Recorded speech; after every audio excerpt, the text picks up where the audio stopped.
যে মানুষ মানুষের বেদনায় কেঁদেছিলেন আজীবন মদিনায়।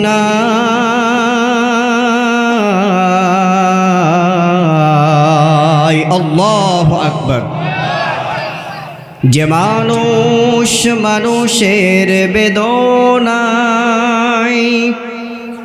কেঁদেছিলেন আজীবন মদিনায়,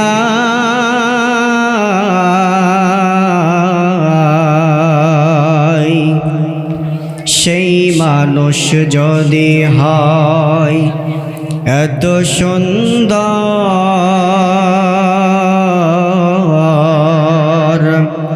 না জানি তাহলে তুমি কত সুন্দর, কত সুন্দর। আউযু বিল্লাহি মিনাশ শাইতানির রাজীম। বিসমিল্লাহির রাহমানির রহিম। বল হুয়া কুরআনুম মাজিদুন ফি লাওহিম মাহফুজ।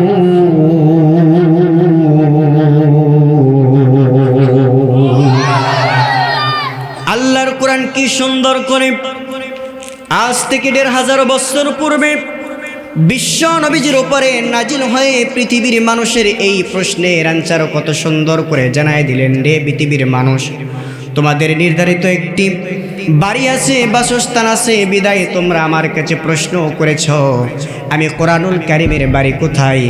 আর আমি কোরআনুল কারিম তোমাদের প্রশ্নের অ্যান্সারে জানায় দিলাম, আমি কোরআনের বাড়ি হলো লৌহে মাহফুজে। জোরে কোন সুবহানাল্লাহ। আমার প্রিয় মুসলমান ভাইরা আমার, আল্লাহর কোরআনকে যাচাইয়ের লক্ষ্যে ২ নাম্বার প্রশ্ন করতে চাই। আল্লাহর কোরআন, বুঝলাম তোমার বাড়ি হলো লৌহে মাহফুজে, একটু জবান খুলে বলে দাও ১২টা মাসের ভিতরে তুমি কোন মাসে নাজিল হয়েছ পৃথিবীর জমিনে। আল্লাহর কোরআন কি সুন্দর করে জানায় দিচ্ছেন, শাহরু রমাদানাল্লাযী উনজিলা ফীহিল কুরআন। আল্লাহর কোরআন কি সুন্দর করে পৃথিবীর মানুষের ২ নম্বর প্রশ্নের অ্যান্সার দিয়ে জানায় দিলেন, রে পৃথিবীর মানুষ, আমি কোরআনুল কারিম ১২টা মাসের ভিতরে মাহে রমাদান মাসে পৃথিবীর জমিনে নাজিল হয়েছে। কোন সুবহানাল্লাহ। এইবার আল্লাহর কোরআনকে ৩ নম্বর প্রশ্ন করতে চাই। আল্লাহর কোরআন, বুঝতে পারলাম তোমার বাড়ি হলো লৌহে মাহফুজে, ১২টা মাসের ভিতরে মাহে রমাদান মাসে তুমি পৃথিবীর জমিনে নাজিল হয়েছ। আমরা যারা তোমাকে প্রশ্ন করছি, এই পৃথিবীর জমিনে যখন আমরা ভূমিষ্ঠ হয়েছি, জন্মগ্রহণ করেছি, কোনো মানুষ দিনের বেলায় অথবা কোনো মানুষ রাতের বেলায় জন্মগ্রহণ করেছে, কথা বলুন ঠিক কিনা? এই দিকে লক্ষ্য করে আল্লাহর কোরআনকে যদি প্রশ্ন করা হয়, আল্লাহর কোরআন তুমি একটু বলে দাও রমাদান মাসে দিনের বেলায় নাকি রাতের বেলায় তুমি নাজিল হয়েছ পৃথিবীর জমিনে। আল্লাহর কোরআন চমৎকারভাবে জানায় দিচ্ছেন, লাইলাতুল কদরি খায়রুম মিন আলফি শাহর। কোন আল্লাহু আকবার। আল্লাহর কোরআন জানায় দিচ্ছেন, পৃথিবীর মানুষ, এই মাহে রমাদান মাসের মধ্যে এমন একটি বরকতপূর্ণময়, গুরুত্বপূর্ণময়, দামি রজনী আমার আল্লাহ দান করেছেন। আর সেই রজনী সম্পর্কে বিশ্বনবীজি হাদিস শরীফের মধ্যে বর্ণনা করেছেন। আল্লাহ তাআলা নিজেই এই আয়াতের মধ্যে বর্ণনা করে বলছেন, এই রাতে যদি কোনো পৃথিবীর মুমিন মুসলমান এক রাত যদি কিয়ামুল লাইল করতে পারে, আমার আল্লাহর ঘোষণা হলো 1000 মাসের ইবাদতের থেকে ওই এক রাতের ইবাদতটাকে আমি আল্লাহ ঘোষণা করেছি সর্বোত্তম। যেরকম সুবহানাল্লাহ।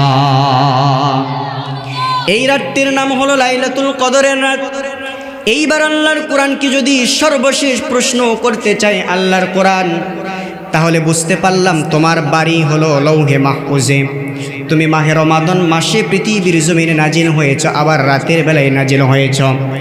সর্বশেষ তোমার কাছে প্রশ্ন করতে চাই, এই পৃথিবীর জমিনে যখন কোনো মানুষ কোনো কিতাব লেখে, কিতাব লেখার পরে কিতাবের শুরুতে অথবা কিতাবের শেষে সুন্দর করে তার নাম্বারটা দিয়ে দেয়। নাম্বার দেওয়ার পরে সুন্দর করে সেই ব্যক্তি বলে, আমি একজন মানুষ এই কিতাবটি লিখেছি। এই কিতাবটা লিখতে গিয়ে আমার অজান্তে যদি কোনো ভুল ত্রুটি হয়ে যায়, নিচে নাম্বার দেওয়া হলো, আপনারা ফোন করে জানায় দিবেন, সামনে সংশোধন করা হবে। কথা বলুন ঠিক কিনা? আল্লাহর কোরআনকে যদি বলা হয়, আল্লাহর কোরআন বলো তো তোমার ভিতরে ভুল অথবা সন্দেহ আছে কিনা। আল্লাহর কোরআন সুন্দর করে বলছেন, সূরাতুল বাকারা 2 নম্বর আয়াতে আল্লাহ বলছেন, যালিকাল কিতাবু লা রাইবা ফি হুদাল লিল মুত্তাকিন। চিৎকার দিয়ে কোন আল্লাহু আকবার। আল্লাহর কোরআন বলছেন, পৃথিবীর মানুষ, আমার ভিতরে ভুল এ কথা দূরের কথা, সন্দেহের কোনো অবকাশ নাই। ঠিক একইভাবে আমি কোরআনের ভিতরে যেমন কোনো ভুল নাই, সন্দেহের অবকাশ নাই। যে ব্যক্তির ওপরে 1 নয় 2 নয় সুদীর্ঘ 23টি বৎসর যাবৎ নাজিল হয়েছে, তিনি হলেন বিশ্বনবী মুহাম্মদ রাসূলুল্লাহ সাল্লাল্লাহু আলাইহি ওয়াসাল্লাম। কোরআনের বক্তব্য হচ্ছে, আমার ভিতরে যেমন কোনো ভুল নাই, সন্দেহ নাই। লাকাদ কানা লাকুম ফি রাসূলিল্লাহি উসওয়াতুন হাসানা। ওই ব্যক্তি মুহাম্মদ রাসূলুল্লাহ সাল্লাল্লাহু আলাইহি ওয়াসাল্লামের শ্রেষ্ঠ জীবন আদর্শের ভিতরে কোনো ভুল নাই, সন্দেহের কোনো অবকাশ নাই। চিৎকার দিয়ে সকলে পড়ুন আল্লাহু আকবার। আমার ভাইরা, তার মানে বোঝা গেল আল্লাহর কোরআনের ভিতরেও কোনো ভুল নাই, রসুলের জীবন আদর্শের ভিতরেও কোনো ভুল সন্দেহ। প্রিয় ভাইরা আমার, এবার আসুন আল্লাহর কোরআন আর রসুলের সেই আদর্শকে সামনে রেখে এই কোরআনুল কারীমের একটি সূরা, যেই সূরাটির নাম সূরাতুল আনফাল। আওয়াজ করে বলবেন নাম কি? সূরাতুল আনফাল। এই সূরাতুল আনফালের 3টা আয়াতে কারিমা তেলাওয়াত করেছি। আল্লাহ এখানে বলছেন, মূল যে বিষয়টা আমি আগেই বলে দিই আমার প্রিয় ভাইরা। আল্লাহ বলছেন, পৃথিবীর মানুষ, আমি জান্নাত সৃষ্টি করেছি, জাহান্নাম সৃষ্টি করেছি।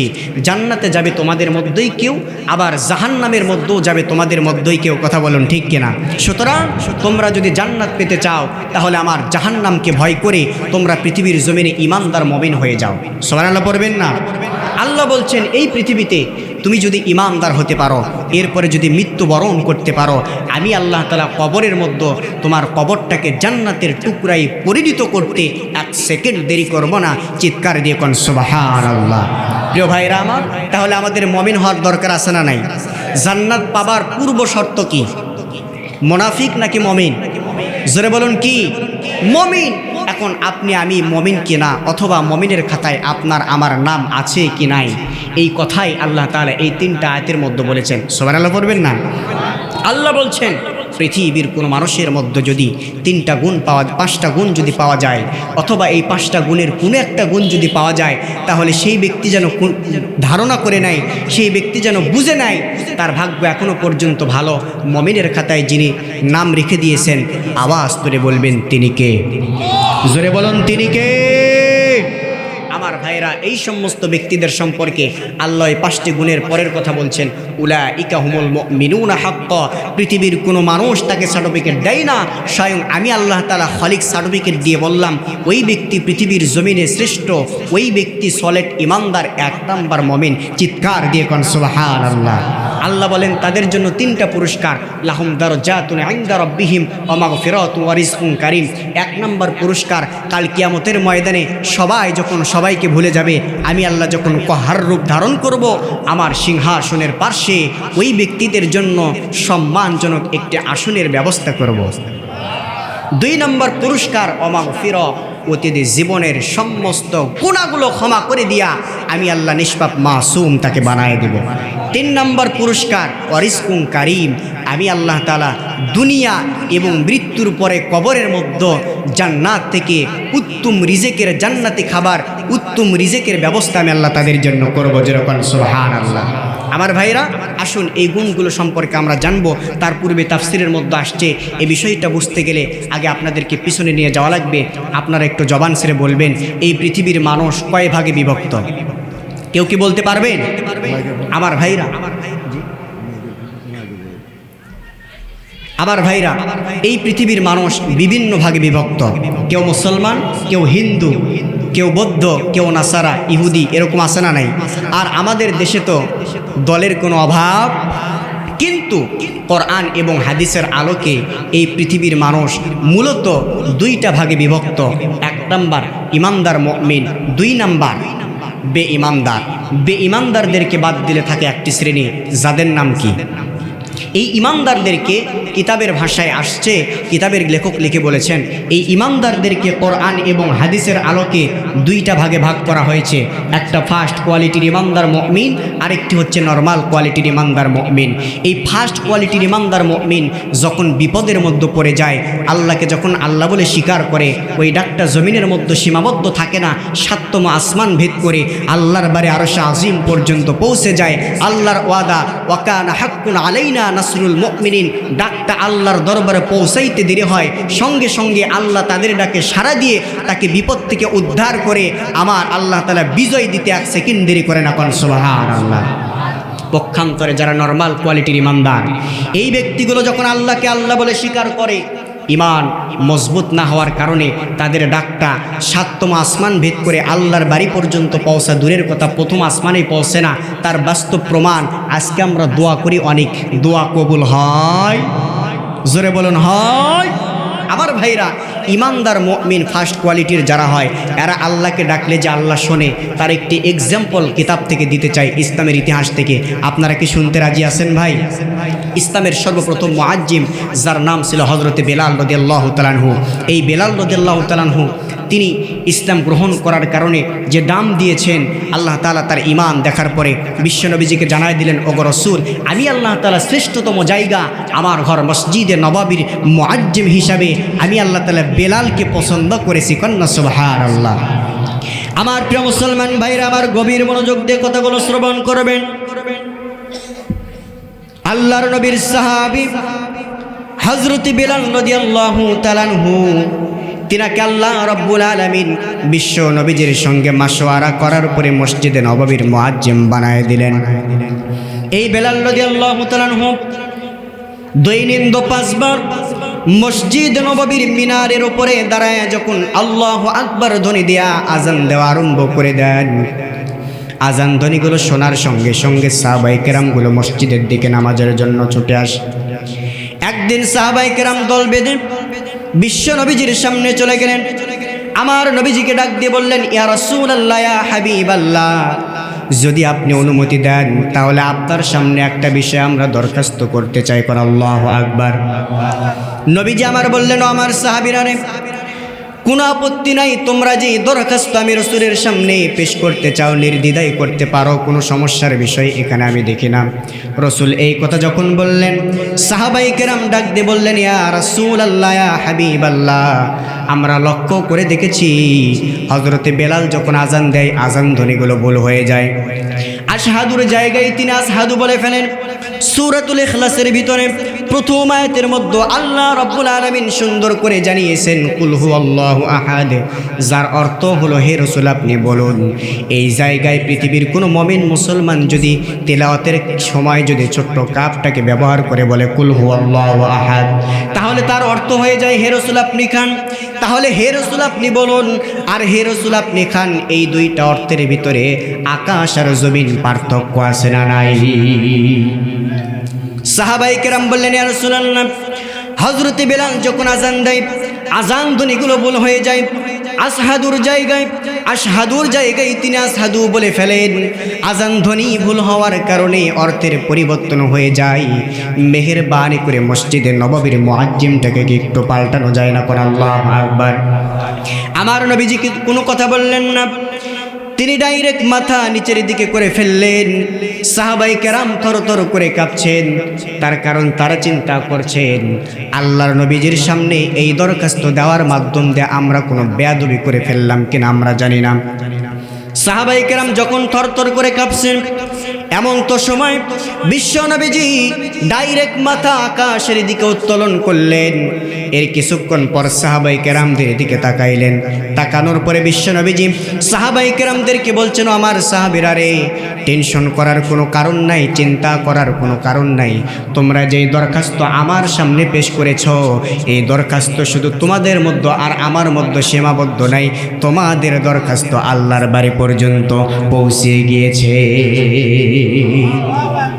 নবীজি আমার বললেন, আমার সাহাবীরা রে, আজকে এশার নামাজের পরে তোমরা কেউ নিজ নিজ বাড়ির মধ্যে ফিরে যাবে না। আমি রাসূল ইসলামের দ্বিতীয় মুআজ্জিম তোমাদের মধ্যে একজন সাহাবীকে নিয়োগ দিতে চাই। আল্লাহর নবীজির সাহাবী যখন এই ঘোষণাগুলো শুনে ফেললেন, নবীজির সাহাবীগুলো এশার নামাজ আদায় করার জন্য মসজিদে নববীর দিকে ছুটে চলে আসলেন। আল্লাহর নবীজির ইমামতিতে যখন নামাজটা সম্পন্ন হয়ে গেল, বিশ্ব নবীজি নামাজ সম্পন্ন করার পরে সাহাবায়ে কেরামদের দিকে মুখ ঘুরিয়ে বসলেন। এরপরে বিশ্ব নবীজি সাহাবায়ে কেরামদের মধ্যে ডাক দিয়ে বললেন, ও আমার সাহাবীরা রে, তোমাদের মধ্যে আমার সেই কালো সাহাবী বেলাল কোথায় দাঁড়ায় যাও। হযরতে বেলালের নামটা যখন বিশ্ব নবীজি এই রকম করে যখন তিনি ঘোষণা করলেন, সামনের কাতার থেকে হযরতে বেলাল রাদিয়াল্লাহু তাআলা আনহু দাঁড়ায় গেলেন। আল্লাহর নবীজিকে ডাক দিয়ে বলছেন, ইয়া রাসূলুল্লাহ, ইয়া হাবিবাল্লাহ, যেই দিন থেকে কালেমার গলা মালার মধ্যে পরিধান করেছি, ওই দিন থেকে আমি লক্ষ্য করে দেখেছি, বাড়ির মধ্যে যখন আমি অবস্থান করে আমার মনটা বাড়ির মধ্যে আমি টিকিয়ে রাখতে পারি না। যতক্ষণ পর্যন্ত আপনার দরবারে আমি না আসি, ততক্ষণ পর্যন্ত আমার কলিজার মধ্যে শান্তি আসে না। যেরকম সুবহানাল্লাহ। আমার নবীজির সামনে বেলাল ডাক দিয়ে বলছেন, ইয়া রাসূলুল্লাহ, আমি সেই বেলাল আপনার সামনে হাজির হয়ে গিয়েছি। আল্লাহর নবী ইশারা করে হযরতে বেলালকে ডাক দিয়ে ডান পাশে দাঁড় করায় দিলেন। এরপরে বিশ্ব নবীজি দ্বিতীয়বারের মতো সাহাবায়ে কেরামদের দিকে নজর দিলেন। বিশ্ব নবীজি সাহাবায়ে কেরামদেরকে ডাক দিয়ে বলছেন, আমার সাহাবীরা রে, তোমাদের মধ্যে আমার সেই সাহাবী আব্দুল্লাহ ইবনে উম্মে মাকতুম, তুমি আসো নাকি, দাঁড়ায় যাও। কোন সুবহানাল্লাহ।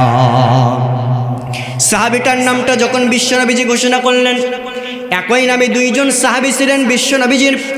একজন ছিলেন অন্ধ মানুষ, এই সাহাবীটার নাম ছিল এখন একই নাম। আব্দুল্লাহ ইবনে উম্মে মাকতুমের নামটা যখন বিশ্বনবীজি ঘোষণা করে ফেললেন, আব্দুল্লাহ ইবনে উম্মে মাকতুম বিশ্বনবীজির সামনে দাঁড়ায় গেলেন। আল্লাহর নবী ইশারা দিয়া বাম পার্শ্বে আব্দুল্লাহ ইবনে উম্মে মাকতুমকে দাঁড় করায় দিলেন।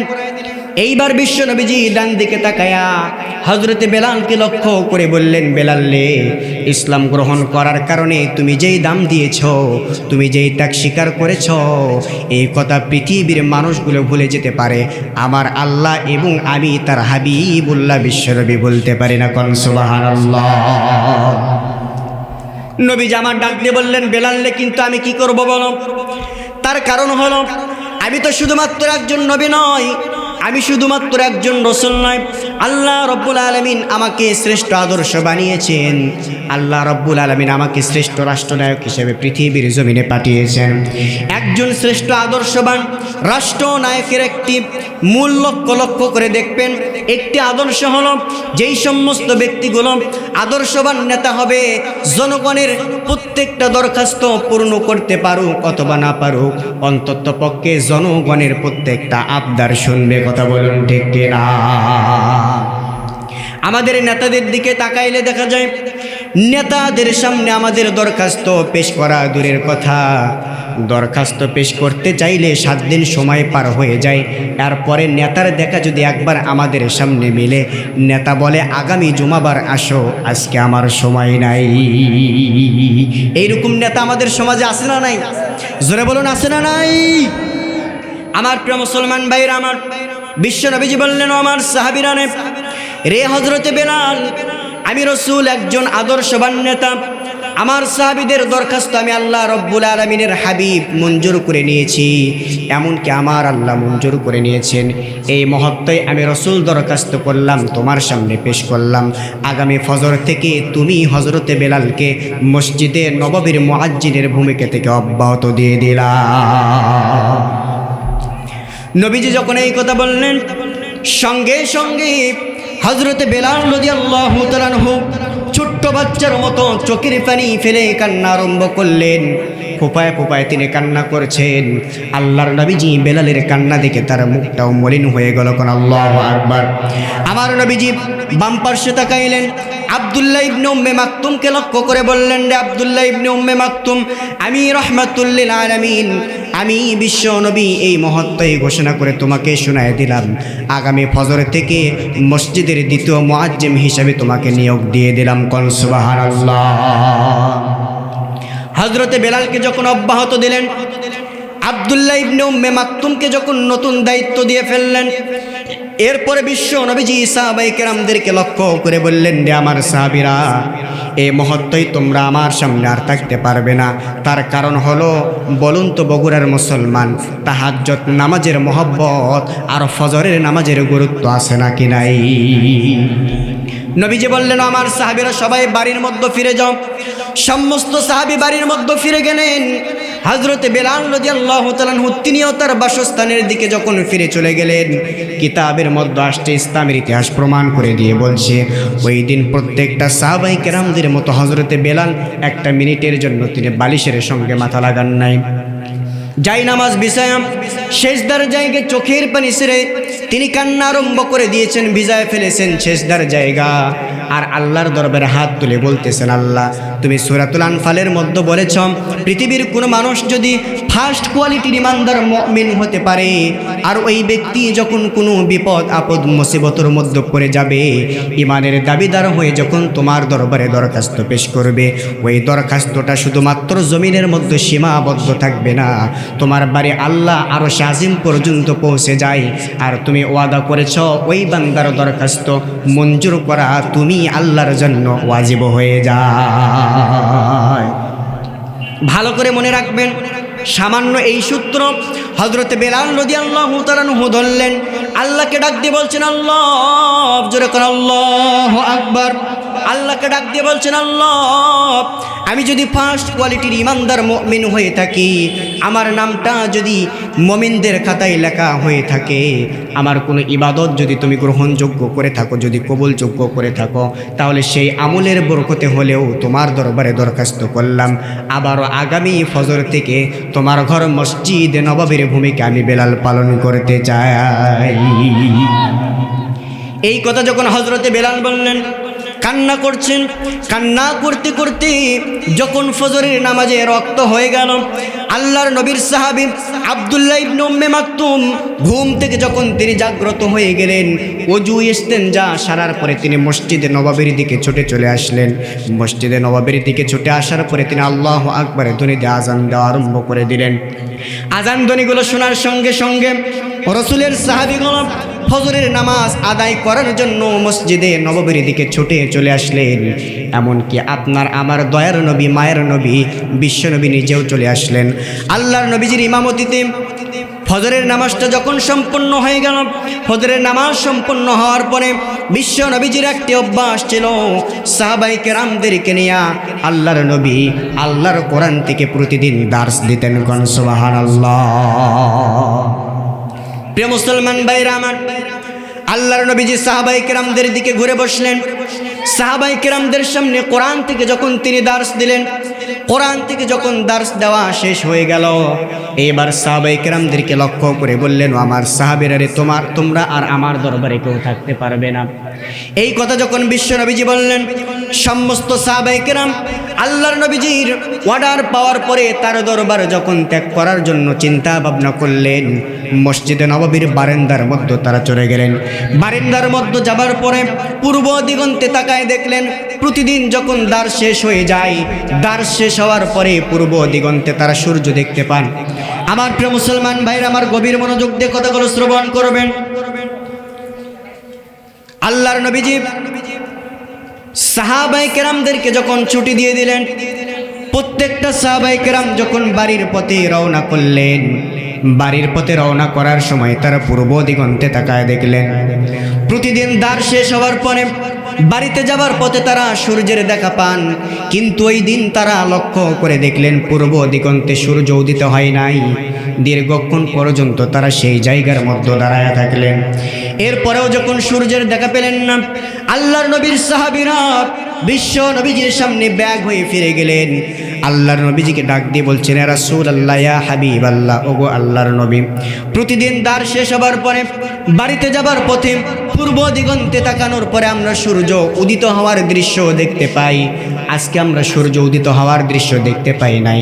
লম্বা সময় পর্যন্ত সেই জায়গায় আমরা অপেক্ষা করেছি, এরপরেও সূর্যর দেখা মিলে নাই। ইয়া রাসূলুল্লাহ, কেন আজকে সূর্য উঠল না, কেন আজকে অন্ধকার দেখা যায়, আমরা জানতে চাই। বিশ্বনবীজি সাহাবায়ে কেরামদের কণ্ঠ কণ্ঠে এই কথা শোনার সঙ্গে সঙ্গে তিনি জায়নামাজের মধ্যে সিজদায় পড়ে গেলেন। কর আল্লাহু আকবার। আমার নবীজি জায়নামাজের মধ্যে পড়ে আল্লাহকে ডাক দিয়ে বলছেন, আল্লাহ আপনি তো আমাকে জানাই দিয়েছেন কিয়ামতের পূর্বে কিছু লক্ষণ দেখানো হবে, আর এই লক্ষণগুলির ভিতরে বড় একটি লক্ষণ হলো যে সূর্যটা পূর্ব দিগন্তে ওঠে, ওই সূর্যটা পূর্ব দিগন্তে উঠবে না, পশ্চিম দিগন্তে উঠবে। সূর্যটা পশ্চিম দিগন্তে ওঠার পূর্বে লম্বা সময় পর্যন্ত ডুবান্ত থাকবে। তাহলে আজকে কেন সূর্য ওঠে নাই আল্লাহ, আমি একটু জানতে চাই। কোন আল্লাহু আকবার। আল্লাহর নবীজি ডাক দিয়ে বলছেন, আল্লাহ তাহলে আপনি কি আজকে কিয়ামত সংগঠিত করবেন কিনা জানতে চাই। তার কারণ যদিও আপনি বলেছেন যতগুলো আলামতের কথা আপনাকে জানানো হয়েছে, এর মধ্যে একটা আলামত যদি প্রকাশিত হওয়া বাকি থাকে ততদিন পর্যন্ত কিয়ামত সংগঠিত হবে না। কর আল্লাহু আকবার। তারপরেও বিশ্বনবীজি হতাশ হয়ে গেলেন, আশঙ্কার মধ্যে পড়ে গেলেন। আল্লাহর নবী ডাক দিয়ে বলছেন, আল্লাহ আমাদের কোনো ভুলের কারণে, আমাদের কোনো অপরাধের কারণে আপনি দ্রুত কিয়ামত সংগঠিত করবেন কিনা আমরা জানতে চাই। আল্লাহ রাব্বুল আলামিন সঙ্গে সঙ্গে ফেরেশতা জিবরাইলকে ডাক দিয়ে বলছেন, রে ফেরেশতা জিবরাইল, জমিনের দিকে তাকায় দেখো, যেই রসুলকে সৃষ্টি না করলেন আমি আল্লাহ তাআলা আসমান বানাইতাম না, জমিনটাকে সুন্দর করে গোছাইতাম না। শুধু এখানেই শেষ নয় রে ফেরেশতা জিবরাইল, বিশ্বনবীকে সৃষ্টি করার পরে আমি আল্লাহ তাকে এত পরিমাপ ভালোবাসি, তার শরীরে মশা মাছি পড়া পর্যন্ত আমি আল্লাহ হারাম ঘোষণা করেছি। আল্লাহ তাআলা ফেরেশতা জিবরাইলকে ডাক দিয়ে বললেন, রে ফেরেশতা জিবরাইল, এই মুহূর্তে আমার রসুলকে জানিয়ে দাও, প্রতিদিন আমার সেই বান্দা বিশ্ব নবীজির সাহাবী হযরতে বেলাল মসজিদে নববীর মিনারের উপরে দাঁড়ায় যখন আল্লাহু আকবার ধ্বনি দিয়ে আজান দেওয়া আরম্ভ করে দেয়, ওই আজান ধ্বনিটা জমিনের মধ্যে শুধু সীমাবদ্ধ থাকে না, সাতম আসমান ভেদ করে আমি আল্লাহর বাড়ি আরশ আজিম পর্যন্ত পৌঁছায় যায়। আমি আল্লাহ তাআলা বেলালের আজান ধ্বনি শোনার পরে তার ঈমানটা দেখে এত পরিমাপ খুশি হয়ে যায়, আমি আল্লাহ তাআলা সঙ্গে সঙ্গে পূর্ব দিগন্তে সূর্যকে আলো ছড়ানোর জন্য পারমিশন দিয়ে দেই। কিন্তু আজকে কোন যেন একজন ব্যক্তি মসজিদে নববীর মিনারের উপরে দাঁড়ায় আজান দিয়েছে, যে আজান ধ্বনিটা আমি আল্লাহর বাড়ি আরশ আজিম পৌঁছা দূরের কথা প্রথম আসমান পর্যন্ত পৌঁছে নাই, যার কারণে সূর্য উদিত হয় নাই। অবগুড়ার মুসলমান, আপনাদের বিবেকের কাছে প্রশ্ন করতে চাই, জবান ছেড়ে উত্তরটা দিয়ে দিবেন, আল্লাহর কোন বান্দা অথবা রসুলের কোন সাহাবী আজান দিয়েছে আমার আল্লাহ জানে কি জানে না?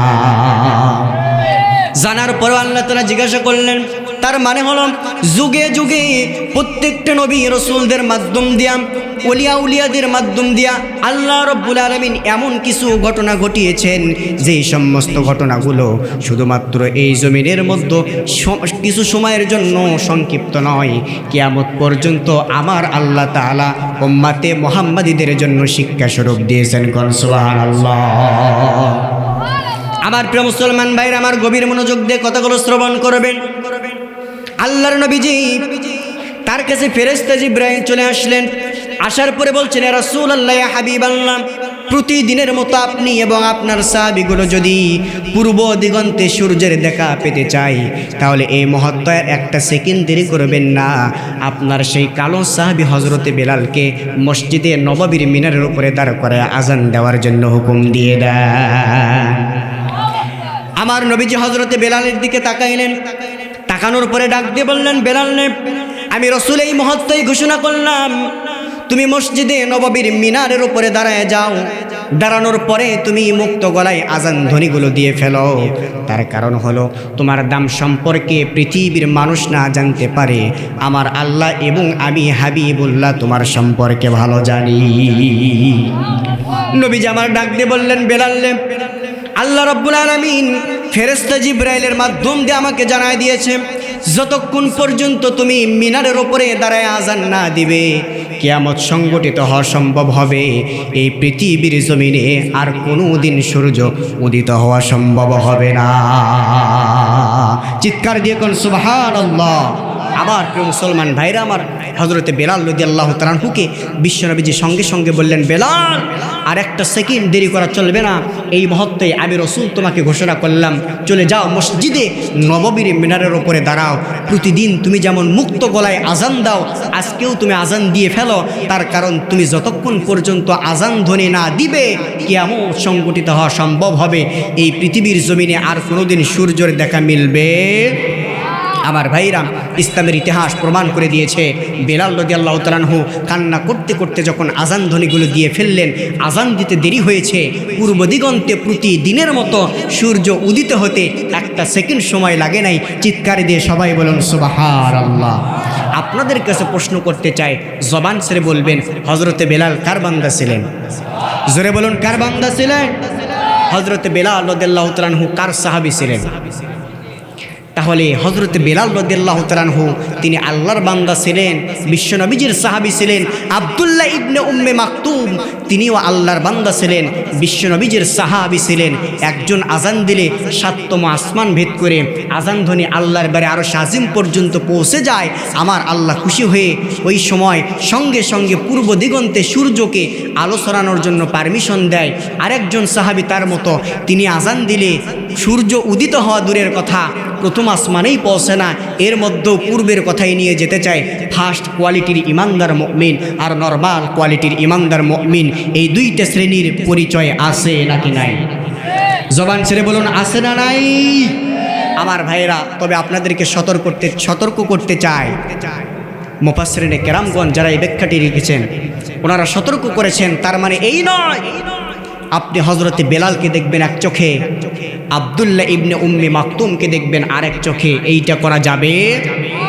তার কারণ আমার রাসূল বলেছেন, ও আমার সাহাবীরা, একটা সময় আমি রাসূল থাকবো না, আমি রাসূল বিদায় নিয়ে চলে যাব।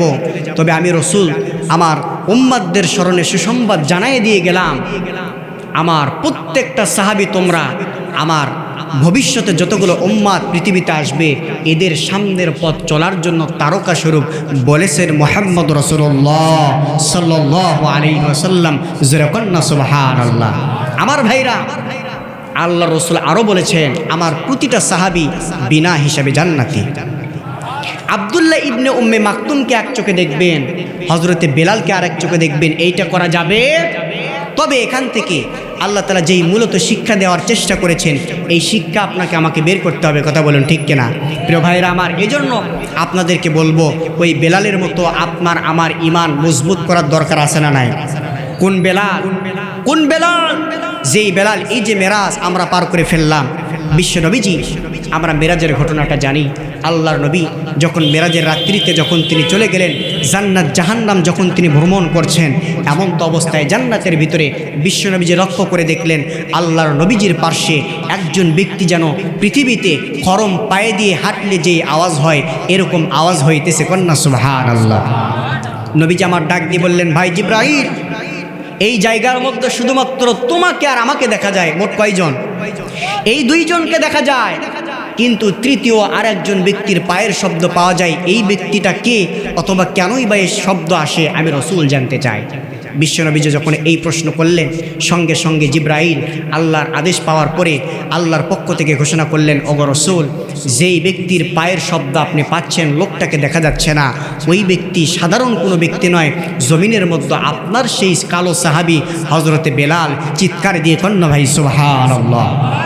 নবীজি আমার অবাক হয়ে গেলেন, ডাক দিয়ে বলছেন, ভাই জিবরাইল, আমি রাসূল জান্নাত, আমি রাসূল দুনিয়া থেকে লক্ষ লক্ষ কোটি কোটি মাইল দূরে আল্লাহর বাড়ি আরশ আজিম আল্লাহর সঙ্গে দিদার করার জন্য আসছি।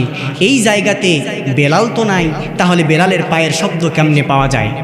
সুবহানাল্লাহ। কোন আল্লাহর নবীজি ডাক দিয়ে বলছেন, ইয়া রাসূলুল্লাহ, আল্লাহ রাসূলকে ডাক দিয়ে বলছেন, জিবরাইল, ইয়া রাসূলুল্লাহ, আপনার সেই কালো সাহাবী হযরতে বেলাল পৃথিবীতে এমন একটা আমল করেন যে আমলটি করার কারণে আর বেলাল ফার্স্ট কোয়ালিটির ইমানদার মুমিন হওয়ার কারণে, আল্লাহর ওপরে ভরসা করার কারণে, তাওয়াক্কুল করার কারণে, ইমানটা মজবুত করার কারণে আমার আল্লাহ তাআলা দুনিয়াতে বেলাল থাকলে কি হবে, জান্নাতের মধ্যে একজন ফেরেশতাকে বেলালের চেহারা সুরত ধারণ করে আপনার পার্শ্বে দিয়া তাকে আপনার সঙ্গে সফর সঙ্গী বানিয়েছেন। কন্যা সুবহানাল্লাহ।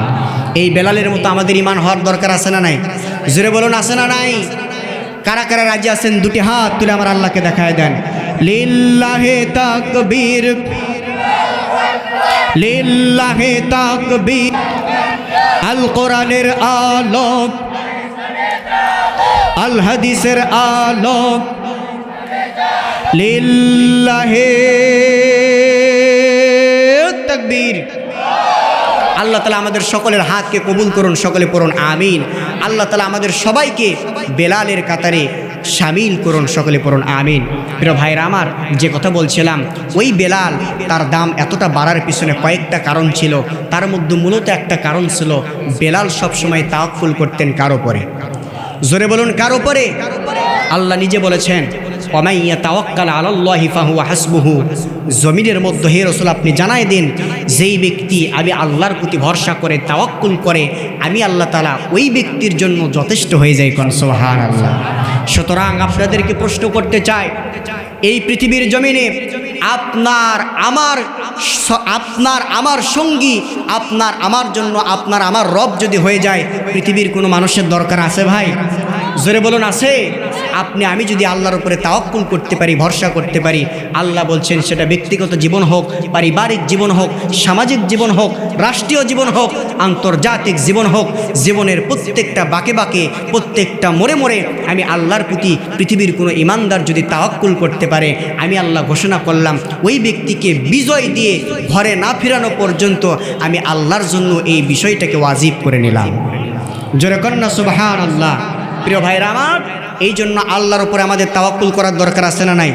যুগে যুগে নবী রসুলগণ কালেমার পথে টিকে থাকতে গিয়া, কালেমার দাওয়াত দিতে গিয়া, আল্লাহর কোরআনের দাওয়াত দিতে গিয়া তারা নির্যাতন আর জুলুমের শিকার হয়েছেন, কখনো পিছু পা হন নাই, তাওয়াক্কুল করেছেন যার উপরে তিনি কে? জোরে বলুন তিনি কে? আমার ভাইরা, তাওয়াক্কুল করার কারণে আল্লাহ তাআলা তাদেরকে সবসময় বিজয় দিয়েছেন। এমন একজন সাহাবীর কথা এই মুহূর্তে আমার মনে পড়ে গেল। আল্লাহ রসুল সাল্লাল্লাহু আলাইহি ওয়াসাল্লাম ইসলামের দ্বিতীয় হিজরিতে ইসলামের সর্বপ্রথম যে যুদ্ধটি হয়েছিল, সেই যুদ্ধটির নাম হলো বদর যুদ্ধ। কি যুদ্ধ? এই বদর যুদ্ধে বিশ্ব নবীজির কাছে ফেরেশতা জিবরাইল আসলেন, জানায় দিলেন ওগো রাসূল, এই সত্য কিতাবের দাওয়াতটা জমিনের মধ্যে দেবার কারণে তাগুদি শক্তি আবু জাহেল, আবু লাহাব, উতবা, সাইবা, ওলীদ বিন মুগীরা এরা ক্ষমতার চেয়ার টিকিয়ে রাখার জন্য সত্য ধর্মের বিরোধিতা করে, সত্য কিতাবের বিরোধিতা করে। চিৎকার দিয়ে করেন নাউজুবিল্লাহ। আমার নবীজিকে ডাক দিয়ে বললেন ওগো রাসূল, আল্লাহ তাআলা আমার মাধ্যম দিয়ে জানায় দিলেন বদরের প্রান্তরে আবু জাহেল 1000 সৈন্য নিয়া ইসলামটাকে জমিন থেকে নিশ্চিহ্ন করার জন্য রওনা করেছে। নাউজুবিল্লাহ কবেন না? আমার রসুল বললেন ভাই জিবরাইল, তাহলে আমার করণীয় কি? আমার রসুল বললেন আপনার প্রত্যেকটা সাহাবীকে বদর যুদ্ধে ওই 1000 কাফিরের মোকাবেলা করার জন্য তৈরি করুন। আমার প্রিয় মুসলমান ভাইরা আমার, গভীর মনোযোগ দিয়ে কথাগুলো শ্রবণ করবেন। আল্লাহর নবীজি তার সামনে যখন ফেরেশতা জিবরাইল চলে আসলেন, আসার পরে ডাক দিয়ে বলছেন ইয়া রাসূলুল্লাহ, ইয়া হাবিবাল্লাহ, ওই 1000 কাফেরদের মোকাবেলা করতে হবে। আর মসজিদের মধ্যে সীমাবদ্ধ থাকলে চলবে না, মাদ্রাসার মধ্যে শুধুমাত্র সীমাবদ্ধ থাকলে চলবে না। আল্লাহর জমিনে দিন তাকে প্রতিষ্ঠিত করার লক্ষ্যে বদরের প্রান্তরে 1000 কাফেরের বিরুদ্ধে আপনাকে লড়াই করতে হবে। কোন সুবহানাল্লাহ। নবীজি আমার যখন এই অর্ডার পেলেন আল্লাহর পক্ষ থেকে, সাহাবায়ে কেরামদেরকে ডাক দিয়ে বললেন আমার সাহাবীরা, বদরের প্রান্তরে ইসলামের পক্ষে কাফেরদের বিপক্ষে লড়াই করতে হবে, তোমরা কে কে প্রস্তুত আছো একটু হাত তুলে আমার আল্লাহকে দেখায় দাও। সমস্ত সাহাবায়ে কেরামগুলো হাত উত্তোলন করলেন। আমার নবীজির সঙ্গে সঙ্গে প্রত্যেকটা সাহাবায়ে কেরামদের হাত উত্তোলন করার পরে এত পরিমাপ খুশি হয়ে গেলেন। নবীজি আমার বাছাই করে করে 313 জন সাহাবীকে তিনি নির্বাচিত করলেন। কোন সুবহানাল্লাহ। আমার নবীজি এই সাহাবীদেরকে বদরের ময়দানে পাঠাবেন, কিন্তু 313 জন সাহাবীর হাতের মধ্যে 313টা তরবারি উঠায় দিবেন। এই 313টা তরবারি বিশ্ব নবীজির হাতের মধ্যে ছিল না। আমার প্রিয় মুসলমান ভাইরা আমার, 313 জন সাহাবীদের মধ্যে গনে গনে বিশ্ব নবীজি কয়েকজন সাহাবীর হাতের মধ্যে পুরাতন কয়েকটা তরবারি উঠায় দিলেন। এরপরে বললেন ও আমার সাহাবীরা রে, তোমরা যদি আল্লাহর উপরে তাওয়াক্কুল করতে পারো, ভরসা করতে পারো, শেষ পর্যন্ত তোমাদেরকে বিজয় দেয়া ঘরের মধ্যে যিনি ফিরাইয়ে দিবেন, জোরে বলুন তিনি কে? সাহাবীদেরকে বিশ্বনবী যে এই কথা বললেন, এই সাহাবীদের মধ্যে একজন সাহাবীর নাম ছিল হযরতে মুক্কাশা রাদিয়াল্লাহু তাআলা আনহু। এই মুক্কাশা রাদিয়াল্লাহু তাআলা আনহুর হাতের মধ্যে বিশ্বনবীজি একটি তরবারি উঠায় দিলেন।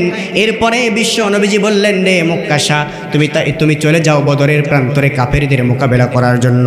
হযরতে মুক্কাশা বিশ্বনবীজির বরকতে হাত দেওয়া সেই তরবারি হাতের মধ্যে নিয়ে তিনি যখন কাফেরদের মোকাবেলা করার জন্য বদরের প্রান্তরে যখন তিনি চলে গেলেন, কাফেরদের বিপক্ষে তিনি জিহাদ করছেন। জিহাদ করতে করতে একটা সময় হঠাৎ করে হযরতে মুক্কাশার তরবারির উপরে একজন কাফের সজোরে আঘাত করেছে। আর এই আঘাতটা করার কারণে হযরতে মুক্কাশার হাতের মধ্যে থাকা তরবারি তার সঙ্গে সঙ্গে দ্বিখণ্ডিত হয়ে গেছে। আল্লাহু আকবার। হযরতে মুক্কাশা তিনি চিন্তা করলেন, এই ভাঙ্গা তরবারি নিয়ে এই মুহূর্তে যদি আমি জিহাদের ময়দানে তরবারি তাড়ানোর চেষ্টা করি, তাহলে আমি শেষ পর্যন্ত টিকিয়ে থাকতে পারবো না, কাফেরগুলো আমার কাল্লাটাকে দ্বিখণ্ডিত করে ফেলবে। তিনি সঙ্গে সঙ্গে কৌশল করে সেই জায়গা থেকে ব্যাগ হয়ে বিশ্ব নবীজির সামনে যখন তিনি চলে গেলেন, আমার নবীজিকে ডাক দিয়ে বলছেন, ইয়া রাসূলুল্লাহ, ইয়া হাবিবাল্লাহ, এই মুহূর্তে